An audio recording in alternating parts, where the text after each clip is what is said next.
Mud filled Kalin's mouth. He couldn't feel his legs, but he could feel the hand, thick, wrapped in kinetic armor, grabbing his collar with enough force to crack bone. The air above them ripped apart with plasma fire. The creature dragging him through the crater wasn't his kin. It was a Terran, swearing loudly, hauling a stranger's dead weight through an artillery barrage just because he lost a bet.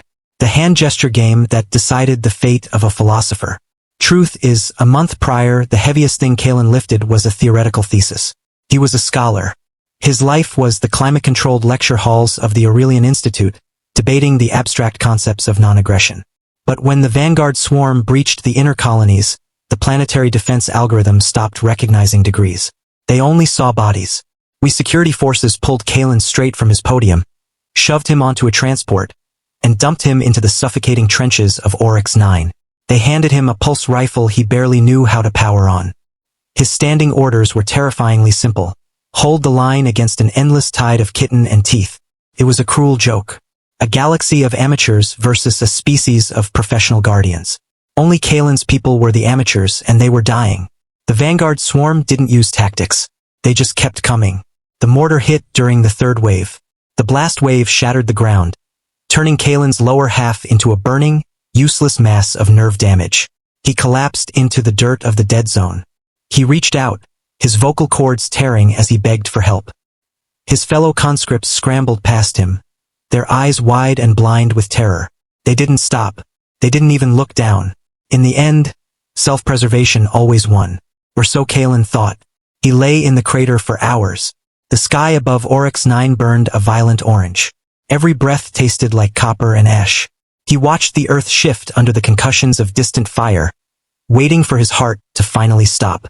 Then figures moved in the fortified trench line 30 meters away. Terran expeditionary forces. Humans. Through the haze of pain, Kalin watched two of their armored silhouettes crouch at the lip of the trench. They were looking right at his crater. He expected them to call in an airstrike to clear the field. Instead, they faced each other. They began throwing their hands in rapid, sharp motions. A flat palm, two extended digits, a closed fist, again and again. It made no sense. They were playing. The soldier who threw 2 digits dropped his head, his shoulders slumping in exaggerated defeat. And then he did the impossible. The human vaulted over the barricade. He sprinted directly into a crossfire that was melting the air itself. Dirt exploded around his boots. Plasma scored his armor, leaving glowing hot streaks across his plating. He didn't slow down. The Terran slid into Kalin's crater, breathless, his visor cracked. "Gotcha!" the human grunted. He didn't ask Kalin's name. He didn't check his species. He simply hoisted the crippled scholar over his broad shoulders, stood up into the teeth of the swarm's fire, and began the brutal march back to the Terran line. Kalin closed his eyes, his mind breaking under the weight of an alien concept. Someone was risking everything for him, and they didn't even know who he was. The jarring thud of the transport doors sealing shut was the first thing Kalin processed. Then came the smell of sterile chemicals masking the metallic tang of blood. He lay on a rigid cot inside a Terran mobile medical bay. Around him moved a synchronized, terrifying efficiency. Terrans in white and red-marked armor shifted rapidly from bed to bed. They were doing something the Aurelian Institute had mathematically proven impossible, treating species they had no evolutionary tie to. A human medic was packing the thorax wound of an Erisien conscript, whispering calm, rhythmic sounds. They didn't speak the same language, but the physical intention was universal.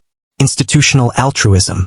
When the nerve blocks finally kicked in and Kalin could sit up without his vision whiting out, a passing nurse handed him a datapad. Access to the Terran archive of conflict. She said to pass the time while his legs regenerated in the tank. He opened the files expecting tactical manuals. Instead, he found horror. 5,000 solar cycles of organized, unrelenting warfare. The humans had fought themselves over land, over gods, over resources, over nothing at all. They possessed professional standing armies while the rest of the galaxy relied on panicked militias. They had intricate warrior codes. They had engineered weapons that could ignite atmospheres. And yet, this same violent species had thrown a man into a crossfire just to pull a crippled alien out of the mud. A history written in blood, rewritten in brotherhood. Their past was an atrocity.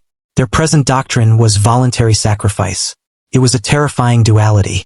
They knew exactly how much violence cost, which was why they were so willing to pay that price for someone else. Kalin survived Orax 9, but the scholar who left the Aurelian Institute died in that crater. When he finally returned to his pristine lecture halls, he abandoned his curriculum entirely. He became the galaxy's first Terranologist. The theoretical debates on non-aggression felt hollow, naive. He stood before the High Council of Aurelia, leaning heavily on a cane, his rebuilt legs aching in the climate-controlled air. He laid a heavy, dense data slate on the podium, a manifesto proposing a total restructuring of planetary defense. He wasn't asking for a militia of frightened citizens, but a professional force based on the Terran model of empathy and professional arms. He reached into his pocket and placed a dull stamped piece of Terran metal on the polished wood. It was a combat medal slipped into his hand by the soldier who had carried him. The council murmured in discomfort. They didn't understand the metal or the crushing weight it carried. The most dangerous thing about humanity isn't their weapons. It's their philosophy, Kalin told the silent room, his voice carrying the rasp of the trenches. And the terrifying part wasn't just that the Terran practiced it. It was that it worked. He looked up toward the observation gallery where his students sat watching. He had already seen them helping strangers in the corridors, carrying the bags of the elderly, organizing volunteer night watches. The Terran fever was already spreading. Empathy, it turned out, was the most aggressive contagion in the universe. Please follow my channel for more videos. One click from you can change my life.